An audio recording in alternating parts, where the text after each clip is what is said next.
کی طرف منہ کر کے نماز پڑھنے کا حکم دیا گیا، اور نبی کریم علیہ الصلوۃ والسلام نے اللہ پاک کے حکم کی پیروی کرتے ہوئے اسی طرف منہ کر کے نمازیں ادا کرنا شروع کر بھی دیں۔ اور البتہ حضور صلی اللہ تعالیٰ علیہ وسلم کے جو قلب اطہر کی خواہش تھی، آپ کی تمنا تھی، وہ یہ تھی کہ خانہ کعبہ کو مسلمانوں کا قبلہ بنایا جائے۔ اس کی وجہ یہ نہیں تھی کہ بیت المقدس کو قبلہ بنایا جانا حضور علیہ السلام کو پسند نہیں تھا، یہ وجہ نہیں تھی۔ حضور علیہ السلام بیت المقدس سے بھی محبت کرتے ہیں، لیکن اس کی ایک وجہ یہ تھی کہ ایک تو خانہ کعبہ حضرت ابراہیم علیہ السلام اور ان کے علاوہ کثیر انبیاء کرام علیہم السلام کا قبلہ تھا، اور حضرت ابراہیم علیہ السلام، حضرت اسماعیل علیہ السلام یہ ہمارے آقا کریم علیہ السلام کے آباء و اجداد میں سے ہیں۔ اس وجہ سے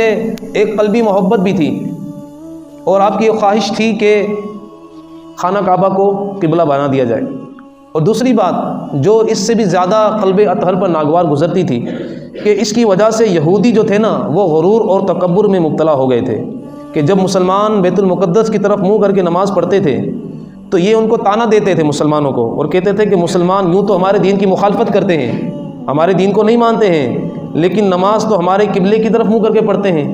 تو اس طرح جو تانا دیتے تھے حضور علیہ السلام کو، اس سے بھی آپ کے قلب اطہر پر تکلیف اور آپ کو گھنا گزرتا تھا۔ چنانچہ ایک دن آپ نماز کی حالت ہی میں نماز پڑھ رہے ہیں،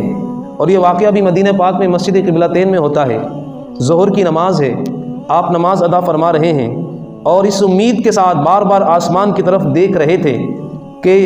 قبلے کی تبدیلی کا حکم آ جائے۔ تو اس پر نماز کے دوران ہی آیت کریمہ نازل ہو جاتی ہے، جس میں حضور علیہ الصلوۃ والسلام کی رضا کو رضائے الہی قرار دیتے ہوئے اور آپ صلی اللہ تعالیٰ علیہ وسلم کے چہرہ انور کے حسین انداز قرآن پاک میں جو بتایا ہے وہ بیان کرتے ہوئے آپ صلی اللہ تعالیٰ علیہ وسلم کی خواہش اور خوشی کے مطابق قبلہ خانہ کعبہ کو بنا دیا جاتا ہے۔ اور چنانچہ آپ صلی اللہ تعالیٰ علیہ وسلم نماز ہی کے عالم میں، حالت نماز ہی میں تمام مسلمان پہلے سرکار علیہ الصلوۃ والسلام جو ہے قبلے کی طرف سے بیت المقدس کی طرف سے خانہ کعبہ کی طرف پھرتے ہیں، اور اس کے ساتھ ساتھ جو ہے صحابہ کرام بھی حضور کی معیت میں آپ کے پیچھے پیچھے قبلہ بیت المقدس سے پھر کر خانہ کعبہ کی طرف منہ کر لیتے ہیں۔ اور یہ نماز ظہر کا ٹائم تھا، اور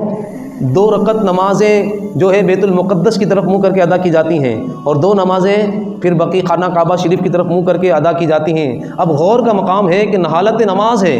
نماز ہی کی حالت میں سرکار علیہ الصلوۃ والسلام پر یہ حکم نازل ہوتا ہے، اور اس کے بعد جو ہے سرکار علیہ الصلوۃ والسلام جو ہے نماز ہی کی حالت میں پھرتے ہیں اور خانہ کعبہ کی طرف منہ کر لیتے ہیں، اور صحابہ کرام علیہم الرضوان بھی حضور علیہ الصلوۃ والسلام کے پیچھے پیچھے کہ سرکار علیہ الصلوۃ والسلام جس طرف منہ کرتے جاتے ہیں صحابہ کرام بھی پیچھے پیچھے گھوم جاتے ہیں۔ الحمدللہ رب العالمین، یہ مسجد کی میں نے متعدد بار زیارت کی ہے، اور ہم نے اس جگہ کہ جہاں پہلے بیت المقدس تھا وہ جگہ کی نشاندہی بھی کی گئی ہے، گویا کہ یوں سمجھ لیں کہ ہم نماز پڑھتے ہیں، ہمارا قبلہ اس طرف ہے، یعنی خانہ کعبہ اس طرف ہے، لیکن بالکل اس کی مخالف سمت میں بیت المقدس تھا، یعنی کہ اگر کسی نے بیت المقدس کی طرف نماز پڑھنی ہے تو اسے اس طرف منہ کرنا پڑے گا۔ تو گویا کہ پورا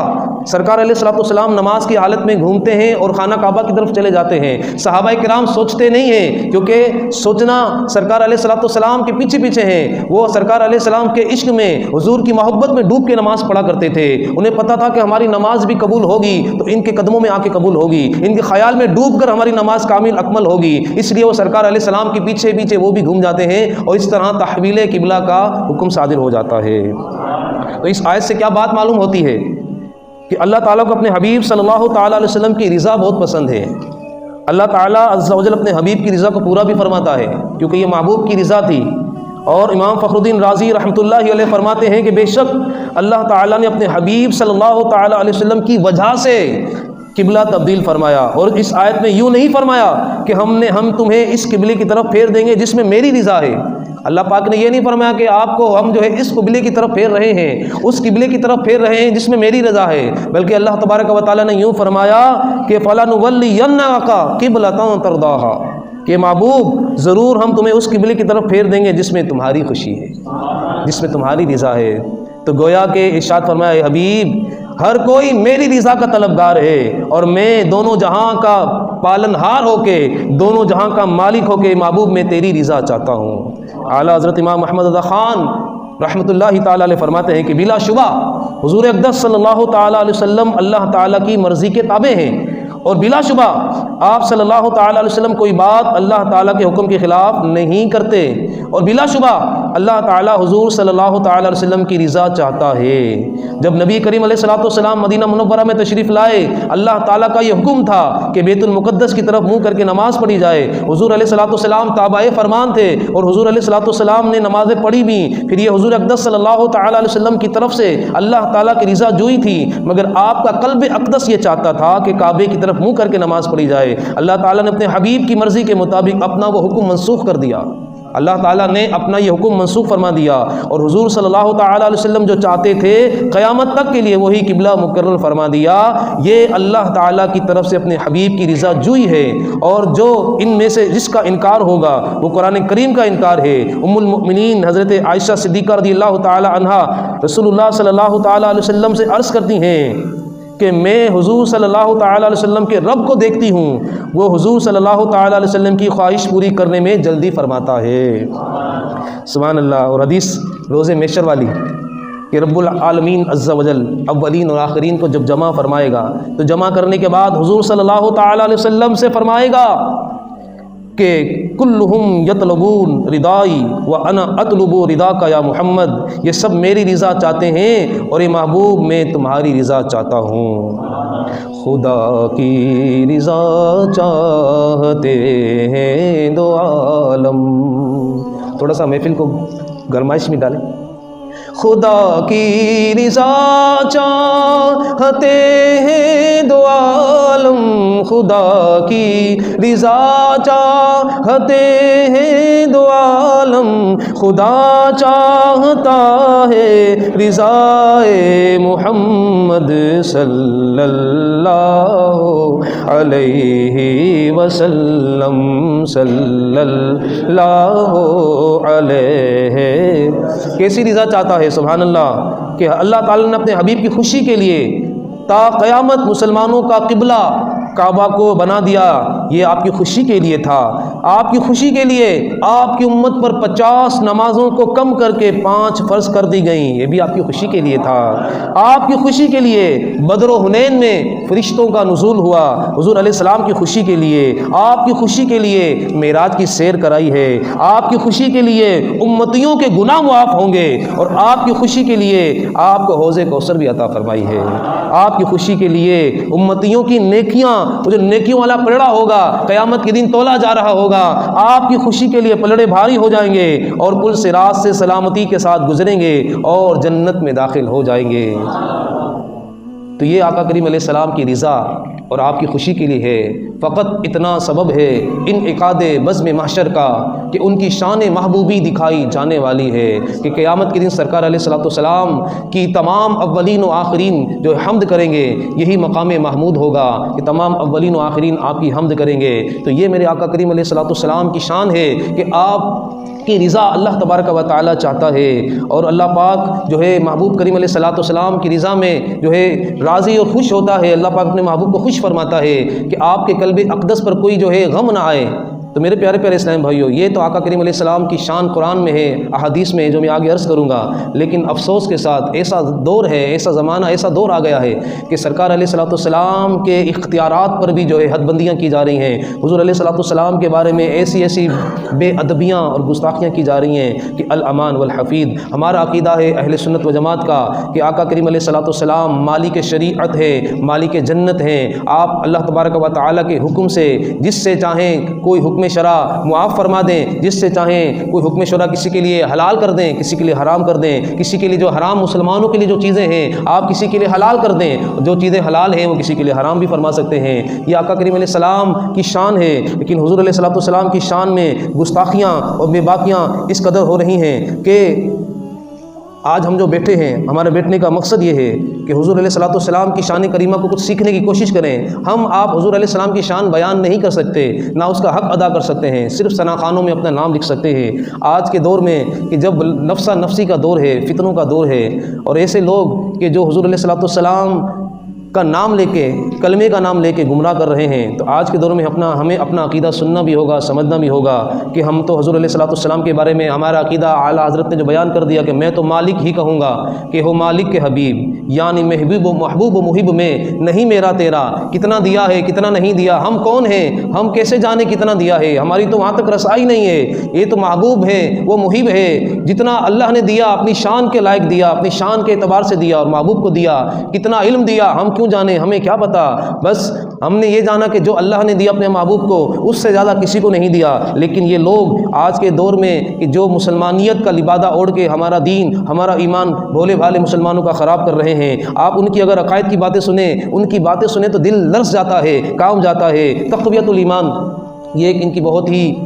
مشہور لیکن بدنام کتاب ہے۔ ہمارے نزدیک تو یہ کفریات کا جو ہے ایک وہ ہے ٹوتھ پیسٹ ہے، یہ اس میں اتنے نہ جانے کتنے کفریات ہیں۔ لیکن میں جو آج موضوع کے مطابق عرض کرتا ہوں کہ تقویۃ الایمان اسماعیل دہلوی نے کتاب لکھی،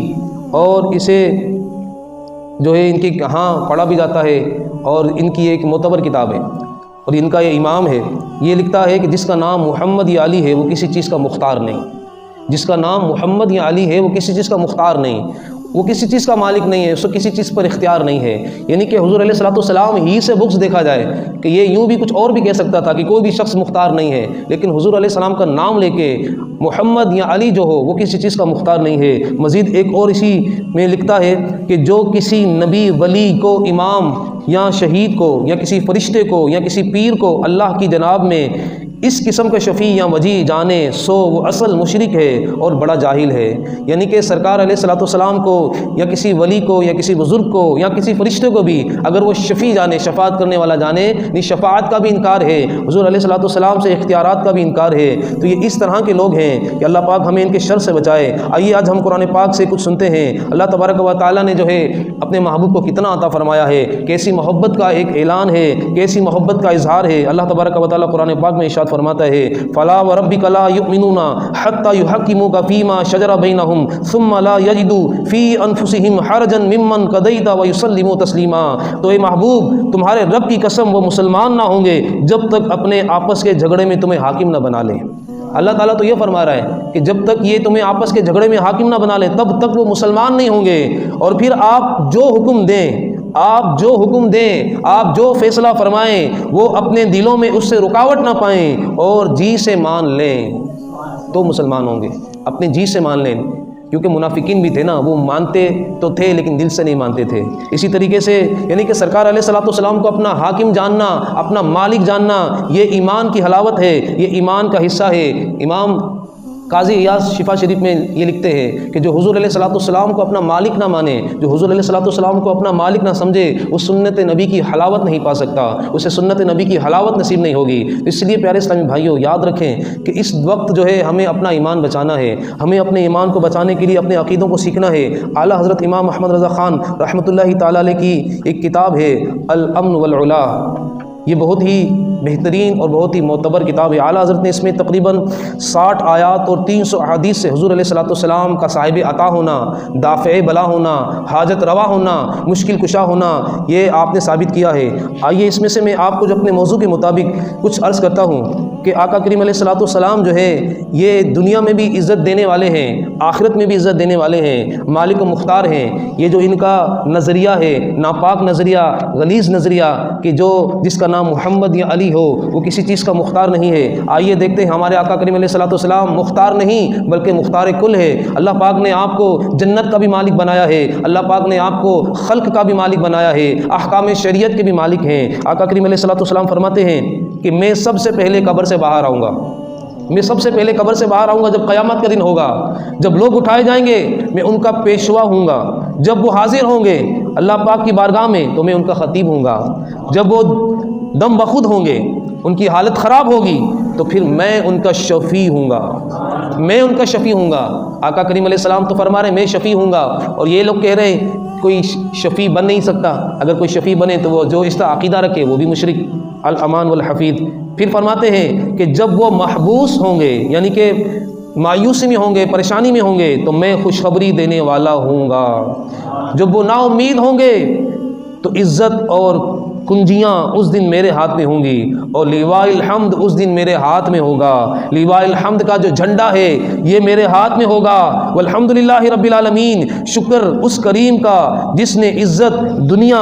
اور اس دن کے کاموں کا اختیار پیارے آقا کریم علیہ الصلوۃ والسلام کے ہاتھ میں رکھا۔ اسی لیے شیخ محقق مولانا عبدالحق محدث دہلوی رحمۃ اللہ تعالی علیہ مدارج شریف میں فرماتے ہیں کہ قیامت میں کل اختیارات حضور صلی اللہ تعالی علیہ وسلم کو ہوں گے۔ ایک بڑا ہی پیارا واقعہ امیر اہل سنت نے اپنی کتاب میں بھی لکھا ہے کہ ایک بار حضرت ربیعہ بن اسلمی رضی اللہ تعالیٰ عنہ صحابی رسول ہے، انہوں نے حضور علیہ الصلوۃ والسلام کو وضو کرایا، تو سرکار علیہ الصلوۃ والسلام نے جب انہوں نے وضو کرایا تو یہ سرکار علیہ السلام خوش ہو گئے، دریائے رحمت گویا کہ جوش میں آ گیا۔ سرکار علیہ الصلوۃ والسلام اپنے اس صحابی سے کہتے ہیں کہ سل ربیعہ، اے ربیعہ مانگ کیا مانگتا ہے، مانگ کیا مانگتا ہے۔ دریائے رحمت جوش پر تھا، اور وہ صحابی بھی بڑے سمجھدار تھے کہ صحابی ہوتے ہی سمجھدار ہیں، ایمان والے تقوی والے، پھر ہر صحابی ہیں ہی جنتی ہیں۔ تو وہ صحابی سرکار علیہ السلام سے پھر بھی کہتے ہیں یا رسول اللہ صلی اللہ تعالیٰ علیہ وسلم، مجھے جنت میں آپ کا پڑوس چاہیے۔ جنت تو ملے گی اللہ کے کرم سے آپ کے صدقے، لیکن جنت میں آپ کا پڑوس چاہیے۔ سرکار علیہ الصلوۃ والسلام نے فرمایا او غیر ذالک، اس کے علاوہ کچھ اور مانگنا ہے؟ یعنی جنت تو ہم تمہیں عطا فرما دیں گے، لیکن اس کے علاوہ اگر کچھ اور چاہیے، جنت تو تمہیں مل جائے گی لیکن اس کے علاوہ اگر کچھ اور چاہیے، تو انہوں نے کہا کہ نہیں، مجھے بس جنت میں آپ کا پڑوس ہی چاہیے، کیونکہ جب آپ ہی مجھے مل جائیں گے، آپ ہی مجھے مل جائیں گے تو پھر کیا اور چاہیے؟ دنیا اور عاقبت کی ساری نعمتیں آپ کے صدقے مجھے مل جائیں گی۔ تو جسے تجھ ہی کو مانگ لوں تو سب کچھ مل جائے، تو جسے تجھ ہی کو مانگ لوں تو سب کچھ مل جائے۔ 100 سوالوں سے یہی ایک سوال اچھا ہے کہ مجھے تو بس آپ چاہیے یا رسول اللہ، آپ مل گئے تو سب کچھ مل گیا، تو مجھے یہی چاہیے کہ بس آپ مجھے جنت میں اپنا پڑوسی بنا لیں۔ تو سرکار علیہ السلام فرماتے ہیں کہ ٹھیک ہے، لیکن اپنے نفس پر کثرت سجود سے میری مدد فرما، یعنی کہ نوافل اب ہم نے جنت تو ہم نے تمہیں عطا کر دی ہے، لیکن شکرانے میں زیادہ سے زیادہ نوافل پڑھ کر آپ نوافل کے ذریعے میری مدد کیجیے۔ اور اس حدیث پاک، یہ مسلم شریف کی حدیث پاک ہے، اس کے بعد اس کا جو نقطہ ہے وہ شیخ عبدالحق محدث دہلوی نے بڑا خوب بیان کیا۔ دیکھیں یہ ماننے والے لوگ تھے، یہ سنتے تھے، سمجھتے تھے، حضور کی محبت پھر ہمیں سکھایا کرتے تھے، یعنی ایسی احادیث کو سن کر حضور علیہ الصلوۃ والسلام کے اختیارات نکل رہے ہیں، حضور علیہ الصلوۃ والسلام کے کمالات مل رہے ہیں، اور یہ ہمارے علماء چن چن کے ہمیں دے رہے ہیں۔ شیخ محقق عبدالحق محدث دہلوی رحمۃ اللہ تعالی علیہ فرماتے ہیں کہ یہ حدیث پاک کہ سرکار علیہ الصلوۃ والسلام نے اپنے صحابی سے سل ربیعہ جو کہا ہے، یہ بلا کسی تخصیص کے کہا ہے، بلا کسی تقیید کے کہا ہے، کہ کوئی قید نہیں، کوئی تخصیص نہیں کہ یہ مانگنا یہ نہ مانگنا۔ بھائی جنت کون دے گا؟ جنت دینا کس کا کام ہے؟ جنت تو اللہ دے گا، اعمال تلیں گے جنت میں بندہ جائے گا، لیکن آقا کریم علیہ السلام فرما رہے ہیں کہ مانگ کیا مانگتا ہے؟ صحابی مانگتے ہیں تو جنت مانگتے ہیں، انہیں بھی معلوم تھا کہ جنت بھی حضور علیہ الصلوۃ والسلام کے دامن میں ہے، حضور جسے چاہیں گے جنت عطا کر دیں گے، جسے چاہیں گے جنت سے روک بھی سکتے ہیں، اس لیے انہوں نے بھی جنت مانگ لی۔ تو یہ فرماتے ہیں کہ یہ بات اس بات کو ثابت کرتی ہے کہ حضور علیہ الصلوۃ والسلام جس کو جو چاہیں عطا کر سکتے ہیں، کیونکہ آپ مالک کل ہیں، آپ مختار کل ہیں، آپ جسے جو چاہیں عطا کر دیں، کیونکہ آپ نے جو مانگا، آپ نے کہا کہ سر ربیعہ، آپ نے اس میں کوئی قید نہیں لگائی۔ جب میں کہوں بھی جو مانگنا ہے مانگ لو، تو اس کا مطلب میرے پاس کچھ ہے تو میں اس لیے یہ دعویٰ کر رہا ہوں۔ تو حضور علیہ الصلوۃ والسلام نے اس طرح عطا فرما دیا۔ اسی لیے اعلیٰ حضرت کہتے ہیں، اعلیٰ حضرت نے کمال کر دیا۔ اعلیٰ حضرت کی شاعری جو نا صرف شاعری نہیں ہے، یاد رکھیں، یہ ہمارے عقیدہ اہل سنت جماعت کی ترجمانی بھی ہے۔ بسا اوقات یہ آپ کی کرامت ہے، ایک شعر میں پورا عقیدہ اہل سنت سمو دیتے ہیں، جس کو کہتے ہیں کہ کوزے میں دریا بند ہو گیا۔ آپ جو ہے عرض کرتے ہیں سرکار کی بارگاہ میں، آپ فرماتے ہیں سرکار علیہ السلام کی بارگاہ میں یوں عرض گزاری کرتے ہیں کہ انا